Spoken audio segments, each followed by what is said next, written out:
Hello, everyone, and welcome to another IoT Evolution podcast. Our webinar. Today is an interesting day. We are going to have 4 speakers today talking about how to enable tracking mobile assets through the supply chain. I'm looking forward to this. One of my favorite topics in IoT is tracking, and we happen to have a lot of great expertise here. Starting with Julian Watson from IHS Marketplace, followed by Cyril Yulin from CR Wireless, Pranar Kumani from Tive, and Robert Vacheron from Numerex. Robert, if I could, I'd like you to speak first and just tell them hello. Yeah. Hello, everyone. Okay, and Pranar, let's let them know what your voice sounds like. Excellent. Hi, everyone. I'm Pranar.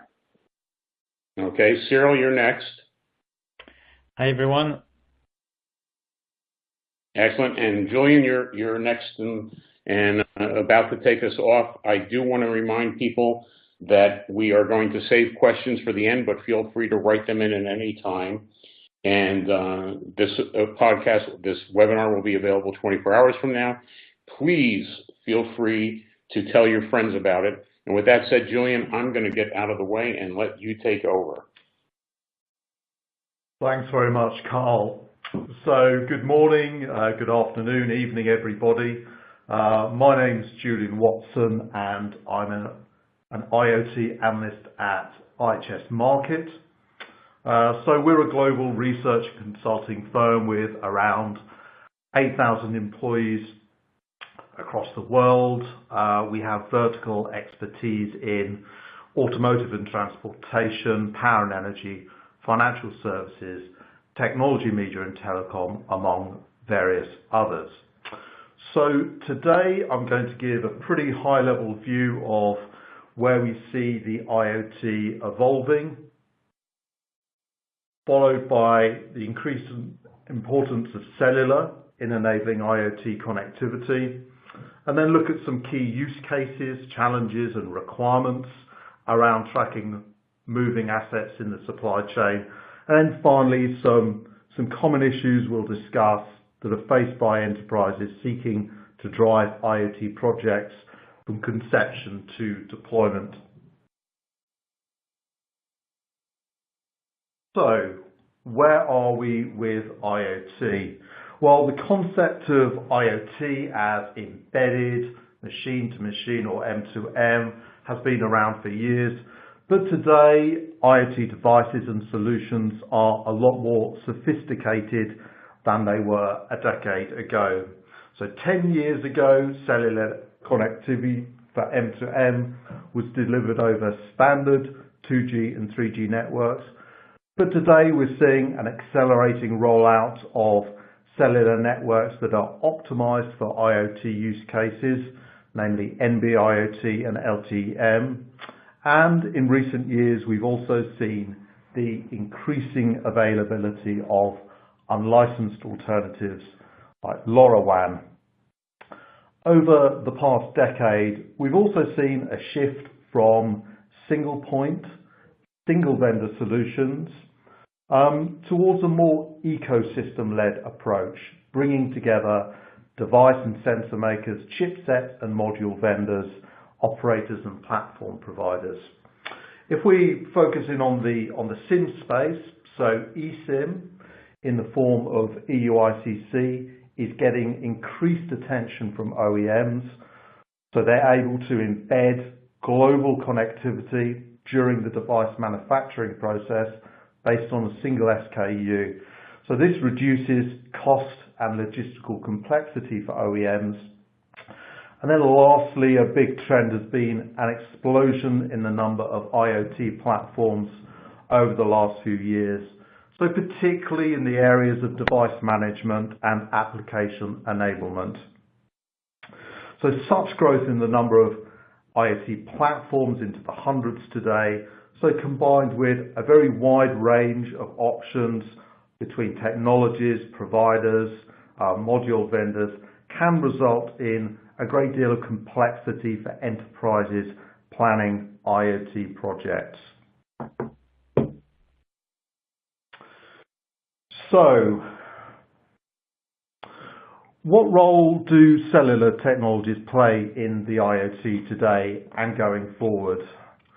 Well, cellular's overall capabilities meet many, in our view, of the evolving requirements of enterprises planning IoT projects. Firstly, an increasing number of assets and devices that require connectivity will be beyond the physical reach of enterprise IT technicians. So what's really critical is the ability to provide deep coverage, long battery life, over-the-air updates and security patches for the IoT. So some devices, such as methane sensors for instance, will typically be in a fixed location. Others, like food containers, will require mobility because they're in transit. So in our view, compared to other wireless and wired technologies, cellular is very well positioned to enable enterprises to scale up existing domestic IoT projects and also provide connected service to customers in international markets. So as you can see from our forecast there, showing IoT connections by technology and by application, it's really LPWAN technologies, cellular LPWAN technologies, NB-IoT and LTE-M, that are really going to drive the increasing addressable market for cellular in IoT. So among all of the applications that are shown in that slide, it's asset tracking that is going to have the largest addressable market, being a broad range of applications that require a combination of deep coverage, long battery life for the IoT.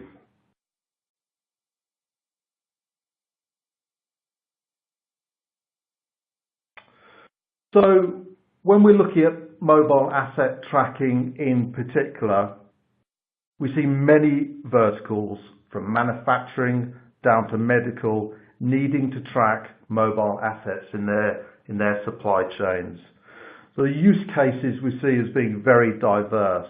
So for instance, if you look at the fleet management application, it's tracking driver behavior and vehicle performance that is particularly critical. Whereas in the medical or food industries, it's maintaining the integrity of the cold chain that is very important. So despite the vast variety of use cases, there are some common challenges and requirements across verticals. So we see really the core challenges in mobile asset tracking as very complex supply chains involving geographically distributed partners. There's also increasingly the need to respond to changing customer schedules as they come under pressure from their own customers. And there's also the risk of theft, loss, or wastage of assets or goods in transit.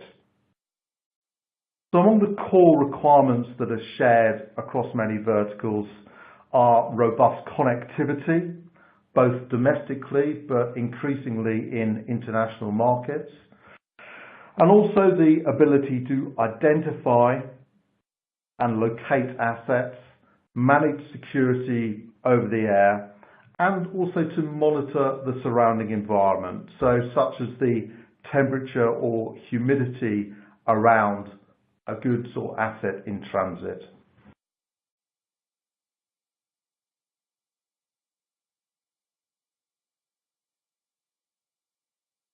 But getting IoT projects, including those involving the moving of assets across the supply chain, up and running on time and at cost, and achieving the original business objective can be very challenging for enterprises. So between concept and deployment, the return on investment is a big issue, but there are a whole series of challenges faced by enterprises.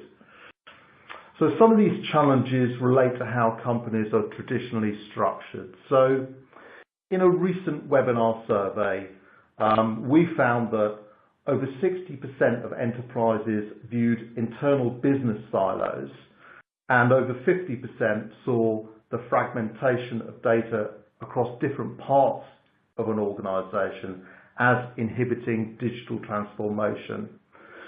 But there are no less great challenges as enterprises move towards actual deployment of IoT. So at this stage, they need to ensure that the different building blocks of an IoT solution are interoperable, secure, can communicate with the cloud, and also internal enterprise systems, and can be deployed or scaled up in additional sites and countries. So integrating all of these diverse components can be highly complex, expensive, and time-consuming for enterprises. And this is especially the case when working with several partners and suppliers. So one of the trends that we're seeing is, as with many other areas of technology, there's an increasing demand for plug-and-play solutions that simplify the deployment and ongoing management of IoT projects. So really, just as a recap, so we think that the optimizations of cellular through NB-IoT and LTE-M will significantly increase the addressable market for cellular in IoT. So looking at asset management, which spans many different verticals, we see this as the most common cellular IoT application going forward. Successful asset tracking solutions will support a range of diverse requirements. So particularly robust connectivity is important, device identity, and very accurate information on location and conditions. But help is at hand for enterprises seeking to navigate these complexities and getting an IoT project off the ground and successful. So Cyril, that ends my presentation. So I'll hand over to you. Thank you, Julian. Thank you. So I'm Cyril Hullen. I head product management for our services business unit at Sierra Wireless. To start with, a few words on Sierra Wireless's history and positioning. Sierra has been at the genesis of the Internet of Things with more than 20 years of experience in that business. We're a pure player in IoT solutions as an IoT solutions provider. We've to date shipped 130 million devices and devices, gateways and routers and low-level modules, which are used in finished connected products across the globe. We're at the origin of many technology first-offs like LTE modules a few years ago, and we own a certain number of foundational LTE Cat M1 patents, and we are very active in standards bodies. We've turned over $672 million over the last 12 months, and we are number one player in IoT modules and gateways. So Sierra's objective as a company is to provide and accompany OEMs and industrial players to transform their businesses through the Internet of Things. And we do that in two ways. So first is we develop and propose building blocks of the IoT production chain. So these are the building blocks. Low-level bit pipe modules, smart modules with edge processing capabilities, smart global connectivity solutions, being a global MVNO. Also AirVantage, which is an orchestration platform to handle SIM connectivity, device lifecycle management, and which we can sell separately or in technically and commercially bundled aggregates. And we also develop and sell packaged business applications for different vertical use cases, such as asset tracking or in the security space, for example, or tank monitoring, which aggregates parts of the components which I previously mentioned as the building blocks of the IoT.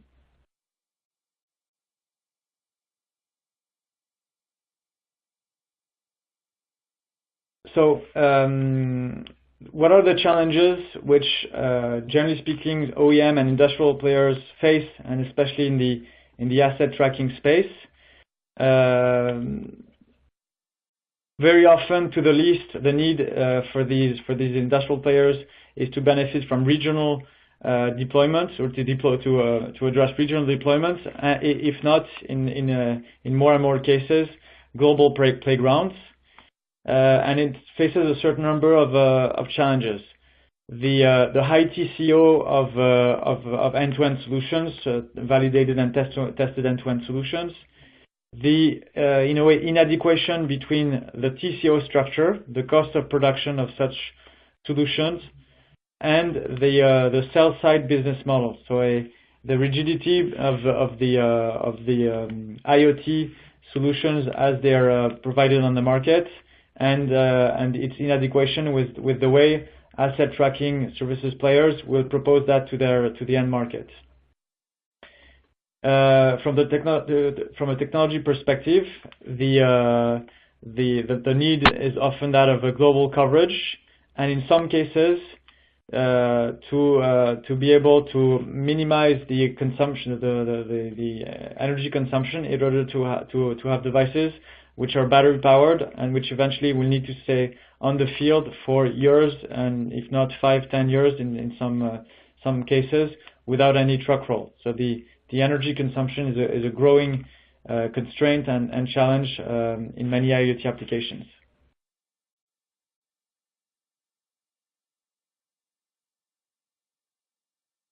So what are the more in depth the challenges? So if we zoom into on the segment of asset tracking, what are the questions and challenges we see? What about my coverage? Can I count on a proper coverage and quality of service for indoors usages in rural areas, in urban canyons? How do I address the white zones for a given operator? What about the quality of service of and reliability of my data connection? What's the statistics of the downtime, and how do I deal with outages or incidents on the field? What troubleshooting capabilities can I have in my hands, and what failover mechanisms can I count on? In terms of operational challenges, flexibility and simplicity. About flexibility, what do I need in order to accompany devices which will stay on the field for in certain cases 5, 10, 15, 20 years, and which will eventually face technology breaks or technology disruptions, end of life of 2G, 3G, CDMA, for example? How do I address local regulatory constraints, etc., etc.? And about complexity is how do I better align the side effect of a inadequate TCO number and TCO structure, and how do I operate a global reliable solution with a cost of operation which can remain under control. And that said, Sierra has developed solutions to try to address and mitigate those challenges, and to simplify the supply chain and asset tracking company's life.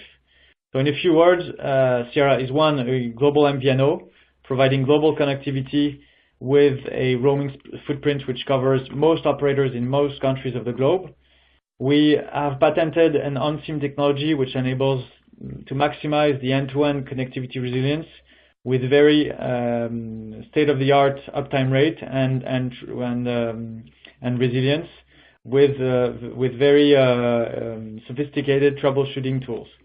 And we provide eUICC technologies, eUICC GSMA 3.1, 3.2 capabilities for remote SIM provisioning thus bringing and maximizing the flexibility of the solution. A little zoom on a key emerging technology for a certain number of verticals, and among others the asset tracking space, as Julian was mentioning, and I mean LT Cat M1 and NB1, which are usually better known as LTE-M and NB-IoT, which are LTE evolutions which really revolutionize our industry and also bring a certain number of key answers to the previously mentioned challenges. So the first one is that it allows very deep indoor coverage and drastically improved signal sensitivity. So 18 dB sensitivity gain, which in a more understandable manner means that the range of a cell radius is extended by multiplied by 7, and therefore drastically improves the deep indoor coverage and the coverage of gray and white zones. A second dimension of low power wide area LTM and NB-IoT solutions is the impact on power consumption. The way data session opening and closing and sleep modes are being managed and able to operate devices which can be battery powered with lifetimes of years, in some cases 10 to 20 years, which is probably not key for asset tracking to that extent, but is key for other segments and use cases. But still, for example, for maritime container tracking, a device which will be able to track across the globe year after year a container is a key enabler to dope and help emerge these segments. And the third dimension is it's a low complexity. It's a technology which is very simple and easy to implement, and was engineered by nature to maximize the robustness of obviously the data connection, but also the reliability of hardware. So in order to better address all of those challenges, the different answers until now for most of these cases were the traditional roaming SIM, and that's pretty much what constitutes the landscape of IoT connectivity today. Our answer has been elaborated over the past few years with the first major step, which is the smart connectivity, the patented on-SIM applet, which I was mentioning, and our know-how as a global MVNO with deep SIM and device know-how, and especially the deep integration and technical synergies between our on-SIM embedded decision engine and the devices, the modules capabilities. Another step will be EYCC for remote SIM profile provisioning and the capacity to remotely swap the active profile from eventually Sierra Wireless to a third-party MNO ABCD over the lifetime of a device. And the last dimension, which is more and more key to the success of an IoT project, is all the device management ecosystem. And we provide a rich device management solution for devices and sensor data collection and management. And all this suite of components of the IoT puzzle are offered in a very homogeneous manner, orchestrated by AirVantage, the management platform, which will in a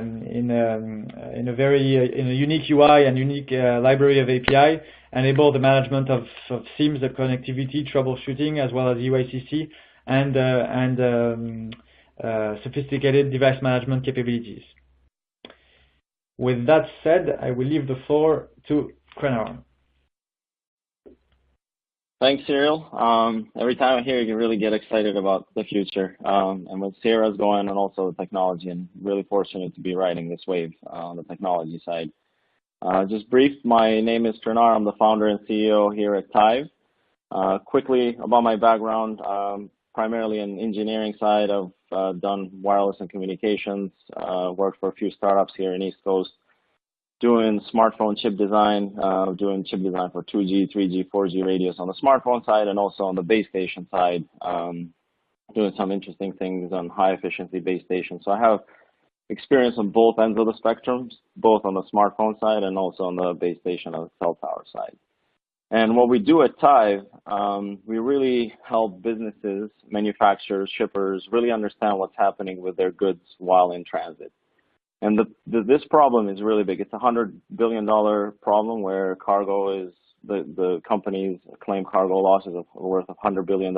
And for instance, $30 billion of that is from pharma companies that replace product because product has gone bad due to temperature excursions. And these are the common business problems that we're helping with here at Tive. One of them is on in-transit damage, as I just mentioned. So companies want to know immediately when a damage occurs, where it occurs while in supply chain, while in transit, and being able to identify that root cause of the problem. The other ones are late arrivals, understanding which routes are causing delays so that companies can get to revenues faster instead of waiting in customs or at ports and not knowing what's happening with their goods. And that's due to lack of supply chain visibility today. And the way, for instance, we've had customers that we've done analytics that I can go into detail on how we're actually able to help them on that side. At the end, also reducing costs. Customers, we've had electronics companies who have hundreds of millions of dollars of working capital at any given day because they don't have full visibility on across their supply chain. They have really high safety stock, they have high inventory, and if you just help them reduce 10, 20, 30% of that working capital, you'll be able to help them reduce hundreds of millions of dollars and save them on that side. And also improving customer service. Today, freight forwarders, logistics providers, what they do, primarily freight forwarders, use phone, fax, and email to figure out where shipments are, and they're constantly on the phone trying to call various logistics service providers that they have an agreement with, trying to see, okay, where's my shipment at? Call airports, call various ports to see if the shipment has arrived. And that's really time consuming, and it also doesn't provide really good customer service. Because customers, now, if you buy a pizza today, you know exactly where your pizza is. You know exactly when it's going to come to your doorstep. If you get into Uber, you know when the Uber driver is going to be at your footstep and exactly when you got to arrive at the destination. But you have $1 million shipments, and you're the manufacturer that shipped those. They left your warehouse, they left your factory, but you have no idea where those shipments are. And customers have come to expect now that kind of level of service. How did when I started Tive, initially started tracking trucks. So this slide, I want to talk a little bit on how I actually made the technology decision on to go with Sierra Wireless. But in the beginning was tracking trucks for my wife's dad and then his friends. I started tracking his trucks, and in one of the at the truck yard, one of the truck drivers showed me a temperature monitoring device and told me this is what they use on pallets. And I asked him, how does it work? And he said, oh, at the end of the shipment, somebody actually plugs that temperature monitoring device onto a printer and prints out a strip chart to see what the temperature measurements were. And I knew exactly where cellular connectivity is going, especially with new technologies on Cat M1 and NB-IoT. This was 2.5 years ago. And I said, I know exactly what I'm going to do with my life, and that's how I started Tive. And wanted to build a really small cellular tracker and world's kind of smartest cellular tracker. And I looked at all the various cellular modules out there. There's 5 or 6 out there that are available. But one thing that I really liked about Sierra Wireless and got excited about was the form factor, the CF3 form factor, that they promised that it's going to be a 2G, it's going to be a 3G, it's going to be a 4G, the same pins, the same form factor. And obviously technologies are constantly changing, as everyone knows, and having a similar PCB design, so you don't have to change microcontrollers, you don't have to change your firmware as much. I think that was really helpful in choosing Sierra Wireless. But at the same time, I also looked at all the module manufacturers, looked at their market caps, their revenues, and Sierra, as Cyril mentioned, is #1. So that was a big reason for choosing Sierra. And at the same time, I also looked at the technology roadmap, and how the evolution towards Cat M1 and what these companies are doing, and was really excited to work with Sierra on that side. So what we're doing is really reimagining supply chain visibility. And again, as I said, we're very fortunate to be working with Sierra Wireless and their amazing team of engineers.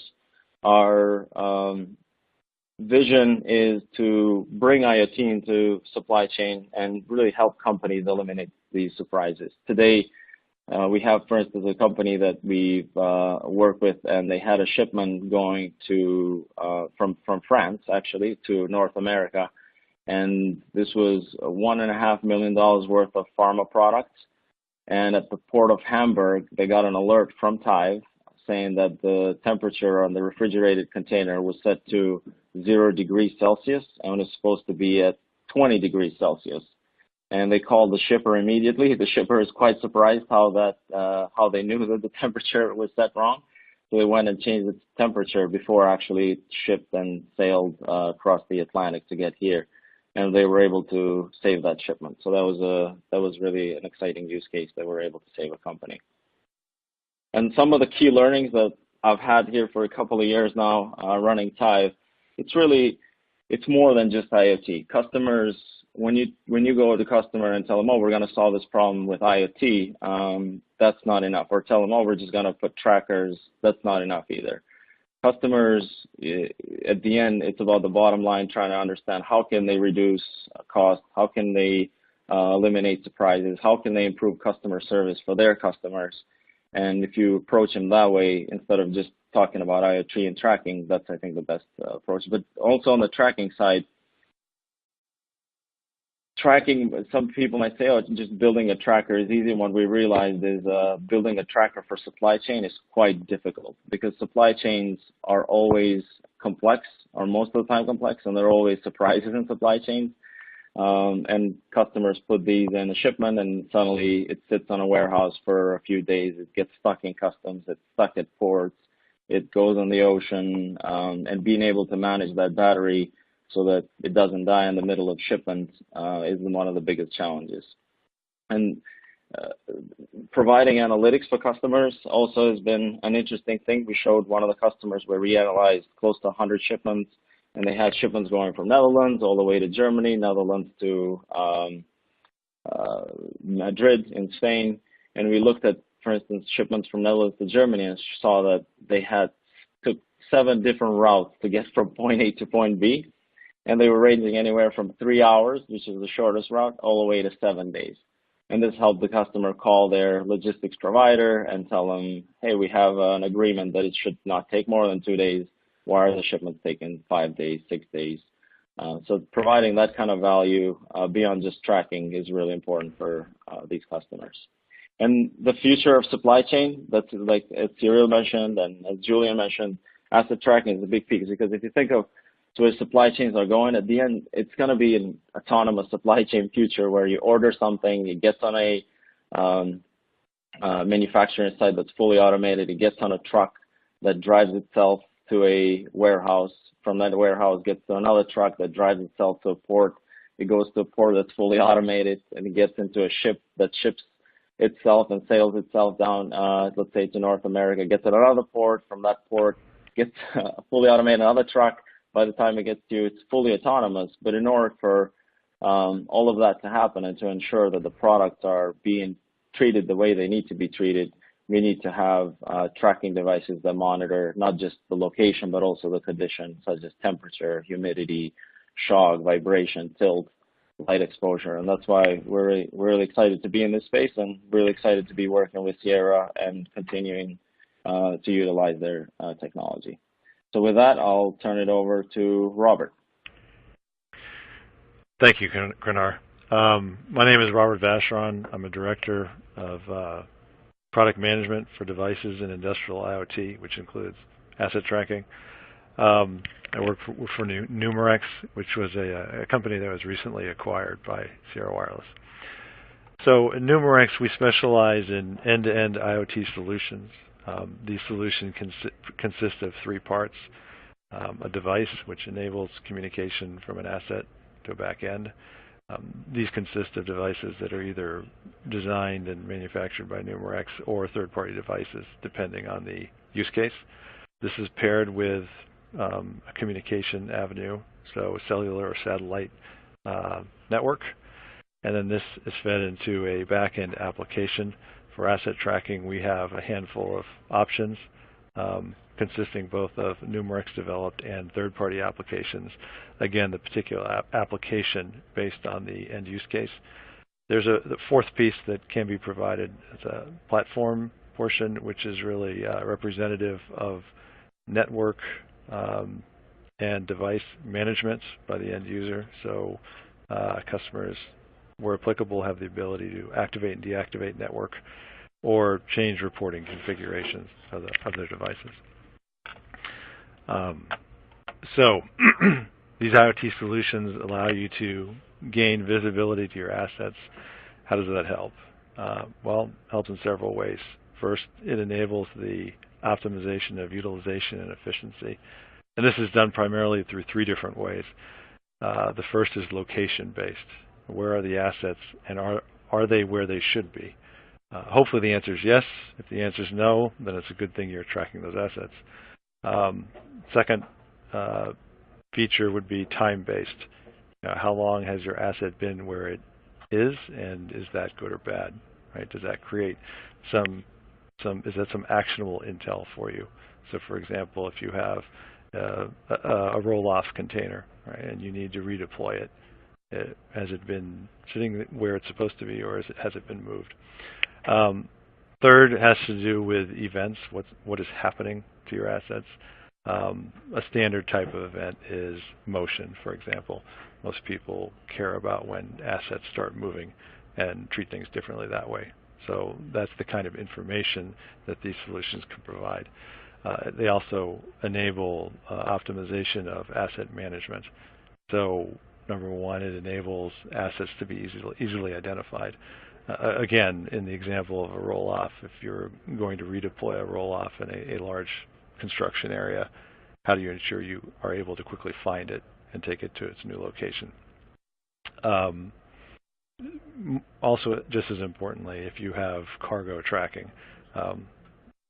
you may be more interested in the pickup and delivery of the actual product from your facilities to where it's going at the end of the shipment.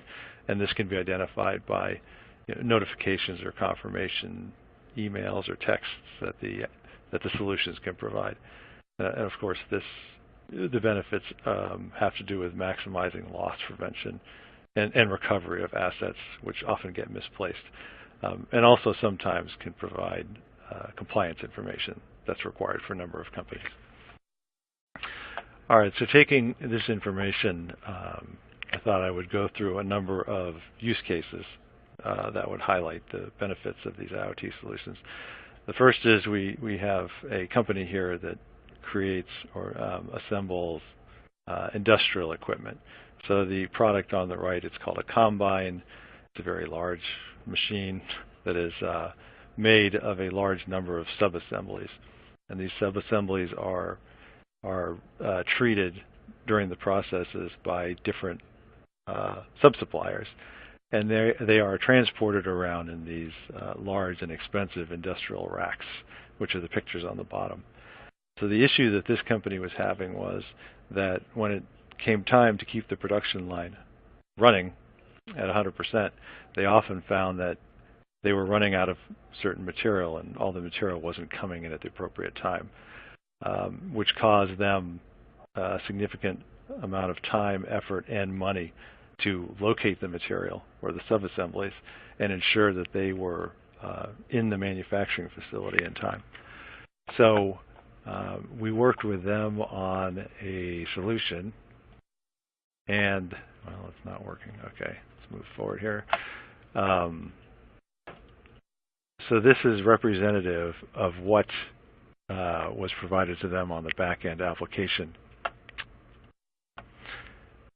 So they identified a number of waypoints and wanted the application to provide the dwell time data. And this is, again, representative of one of the sub-assemblies. And by implementing this across all of the processes associated with all of the subassemblies, they were very quickly able to identify the issues with their supply chain and basically eliminate all of the expedited freight costs, which were costing them on the order of $60,000 a month. So their ROI was immediate, and they were able to benefit and get the cost savings right away. The second example here is a customer that has a number of high-value assets, a large number of high-value assets in a large area. And not only do they have it in one location, but they have multiple locations. Furthermore, they transfer assets between locations in an undocumented fashion. So you can imagine when a customer calls and says, I would like to see container XYZ, that this initiates an all-hands search across multiple locations to locate that asset. So through the use of one of our IoT solutions, they're able to locate the asset immediately and streamline operations. And furthermore, they're going to take this solution and push it further upstream the supply chain so that they can also monitor the manufacturing and delivery of these trailers. And so they're able to expedite and maximize sales and also have greater cash liquidity because of the streamlining of inventory. The last supply chain optimization example has to do with a pallet company. And pallets have a tendency to lose themselves or be misplaced very easily, in addition to the material or the equipment that's associated with a pallet. So they're implementing a solution to track not only the expensive pallets, but to be able to optimize asset management of the pallets and the material or equipment that's associated with these pallets. It will give this company a competitive advantage, eliminate costs associated with lost pallets, and optimize their inventory control. That's my last slide, and I will send it over to Cyril. Thanks, Robert. So me again. I will talk about our most recent flagship solution, which is a very important launch and new philosophy in the Sierra portfolio, which aims at solving a bigger problem for our customers.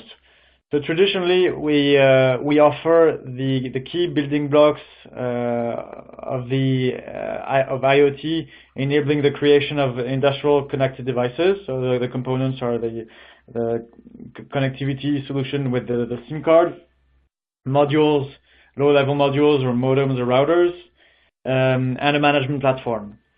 And the philosophy of what we've launched, which we call Ready to Connect, is to agglomerate or aggregate those components of, sorry, I'm going too fast, agglomerate those components of the solution into one single technically bundled solution, but also in terms of offering. And what is it? It's a prepackaged piece of hardware, a module or a gateway in which we will embed a SIM and a subscription, which is in the UICC, based solution, and all that being managed end-to-end by AirVantage as a management platform and offering truly global connectivity. So in a way, this is a pre-integrated and pre-packaged connected low-level device. Why did we do that?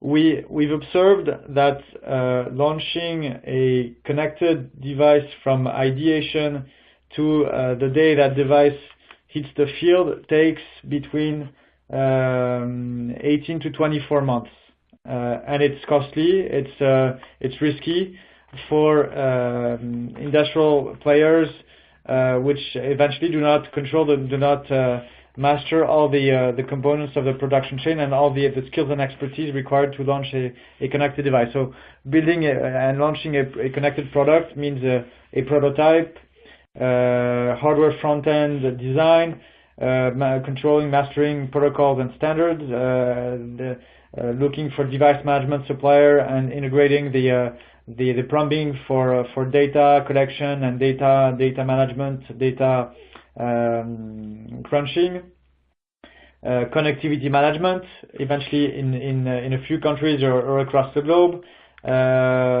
controlling and ensuring the maximum security schemes end to end, managing the device, testing the solution end to end, and deploying. So that's costly and risky. So the philosophy of our Ready to Connect solution is to minimize that the TCO and the complexity of that design and production chain. How do I communicate with my device? What protocols do I use to exchange data? How do I diagnose field issue, which is often a topic which is not considered to the level it should. How do I keep my connectivity costs under control? How do I maximize the end-to-end security schemes? Also, this is also an area which requires very specific skills and expertise end-to-end. How do I make sure my staff has access to the solution and can manage everything end-to-end with a homogeneous and streamlined user experience or set of APIs? This is what we provide by shrinking all those steps, milestones of the design and production chain into a pre-integrated, pre-configured solution. The prototype is built around this pre-connected module or device. It's pre-tested with the SIEM to be able to navigate anywhere across the globe with an end-to-end embedded security scheme, and ready to be deployed once it's integrated onto the PC board of the end device. So this is Ready to Connect. It's a key product line area for Sierra Wireless. Gradually, all of our module lineup and gateway lineup will be Ready to Connect devices with this pre-integration of a SIM subscription, UACC capabilities, end-to-end security schemes.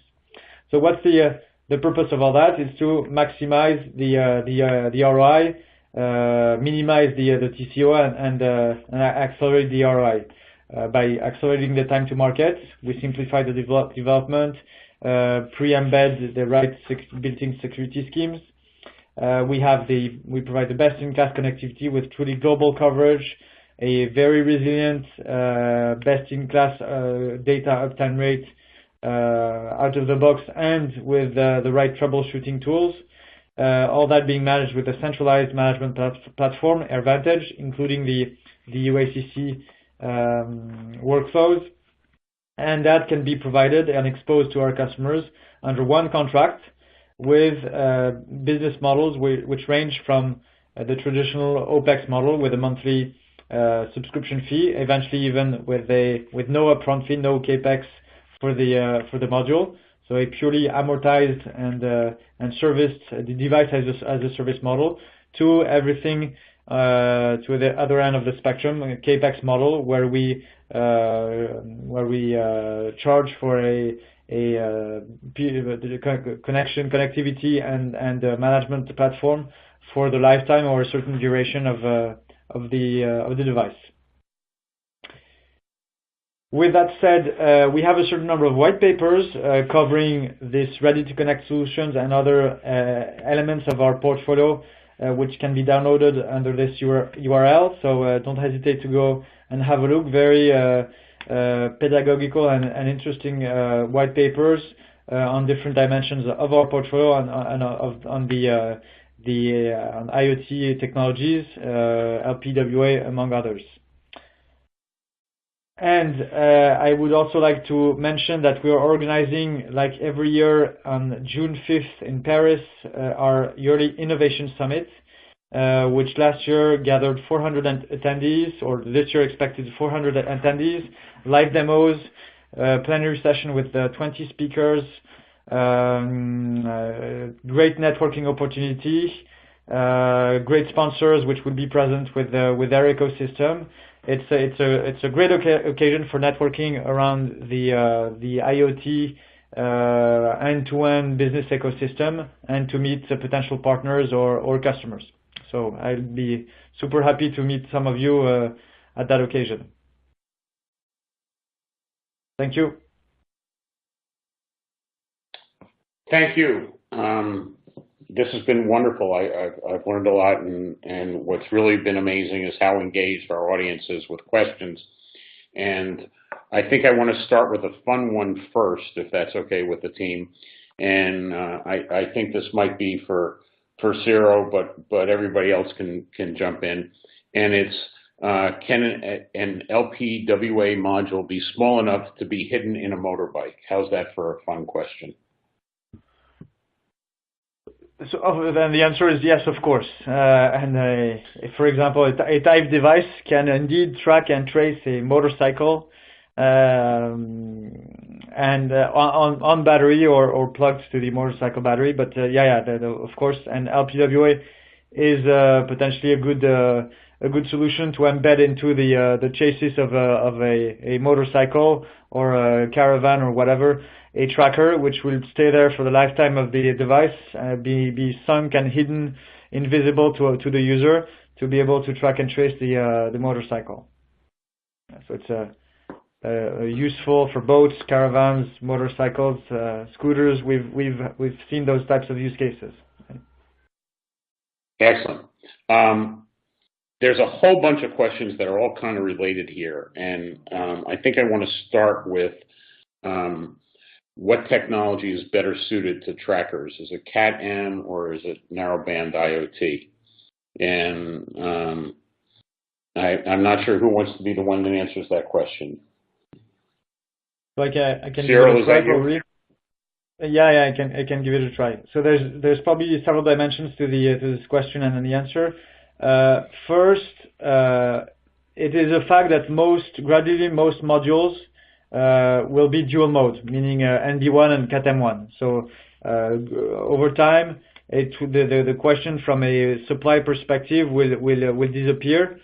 Now the fact is that we observe today that NB1 is not a standard and a technology which will rapidly be open for in international roaming mode, meaning it's layers of LTE networks which will probably remain walled gardens for domestic usages and not be allowed before probably 12 to 24 months to inbound roamers. So in a sense, for multi-country deployment, it probably short-term does not apply properly.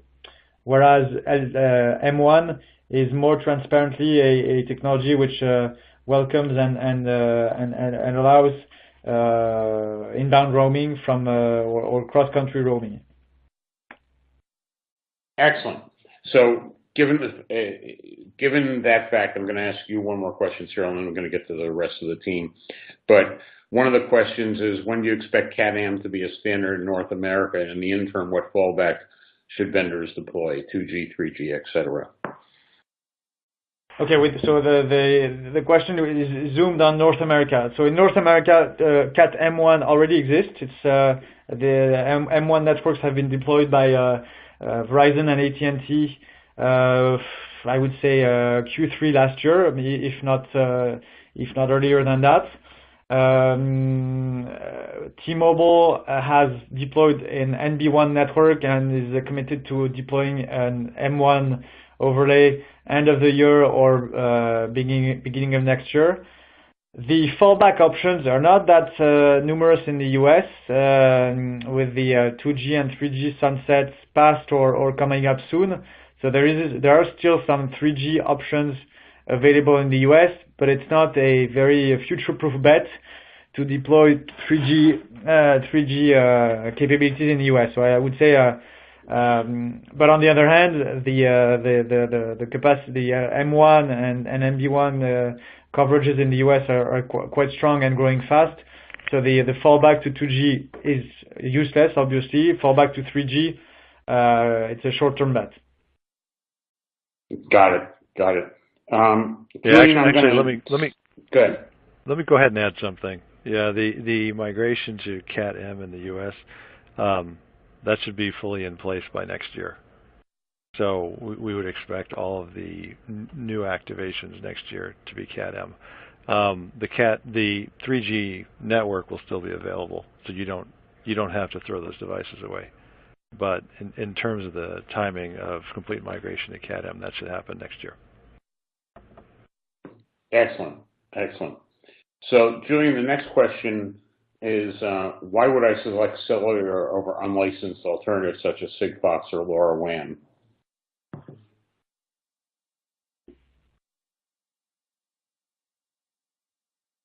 Julian, are you there? Are you on mute?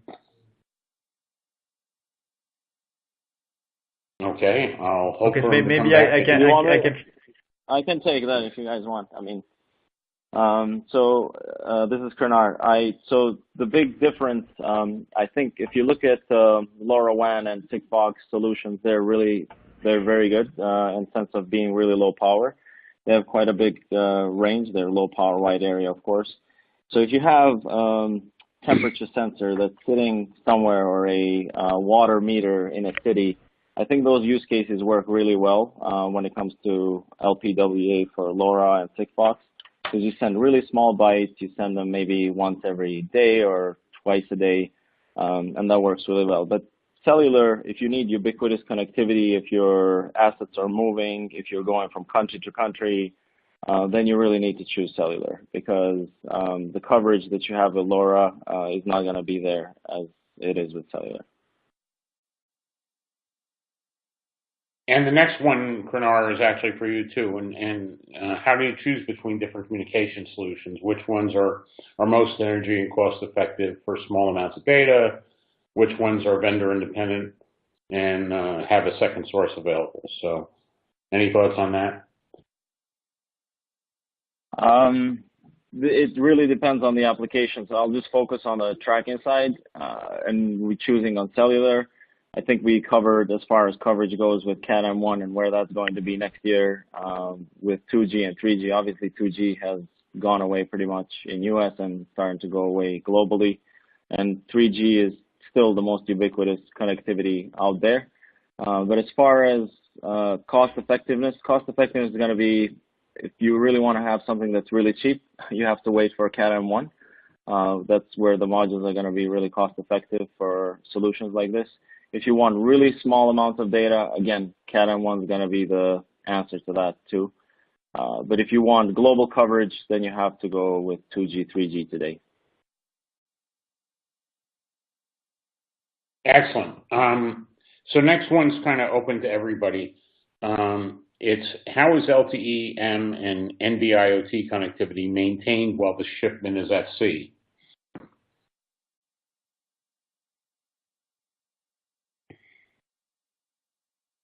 Robert, do you want to everyone? Yeah, so connectivity obviously at sea is not going to be maintained. Specifically, it's going to be there at port, it's going to be there in land.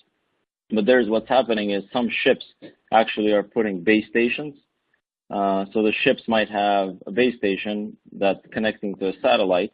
That way you can maintain some connectivity with a tracking device or a sensing device. So if there's an exception, such as temperature rising too high or some type of other exception that happens on the ship, you might be able to send that alert. But that, again, the backhaul of that is going to be satellite, so the cost is going to be high, but you would treat it for exceptions. So there's no connectivity. What you do, you store data, and then when you get to port, you connect again. Right, or you hopefully can leverage some kind of hybrid device that has both cellular and satellite communication down the road for that. Okay. Yep. Robert, the next question is, why should I buy an end-to-end solution versus doing it myself? So that's a good question. That's really just a math problem. As Kurnar alluded to, these things are not always all that simple, and they tend to be complicated. And that's going to raise the barrier to entry, which would push you towards using something that already exists. But if you have a very narrow focused use case and solution, then it may be worth your while to do it yourself. It's just there are trade-offs associated with both. And I think the more you are intimate with what you need to do and how you're going to do it, the more advantage you have to doing it yourself. Okay. Pinar, what are the most effective indoor positioning technologies you see today?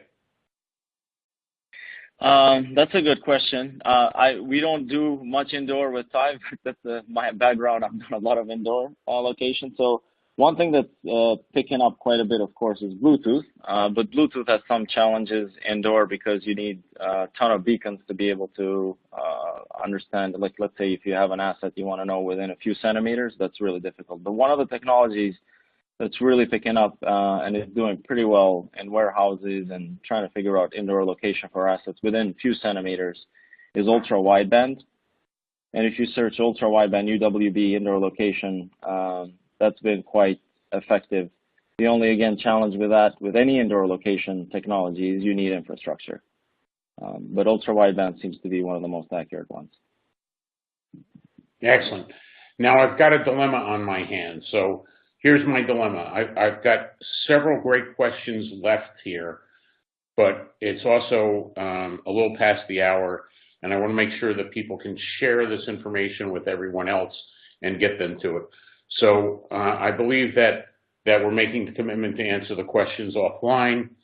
So please feel free to keep sending them in when you listen to this again. And with that, I want to thank our panel, because this really was like a panel, and I'll offer the question, do we have any closing thoughts? And Julian, why don't you start us off if you're there, and if not, Cyril, why don't you take over? Cyril, I think it's you. Yeah, thank you. No, nothing to add. Thank you very much. Thank you for your questions, and we'll follow up with some of the questions. Pinar? Just it's been exciting as always, and hope the audience enjoyed it. And thank you. Great. I wish I had a wife that had problems like that for me to solve. Robert, any parting thoughts? Just thank you for giving us the opportunity to present to you. And as Cyril said, we'll make sure the questions get addressed. Excellent. And with that, I want to thank everyone for listening, and we will have this up in 24 hours for you to share with your friends and colleagues.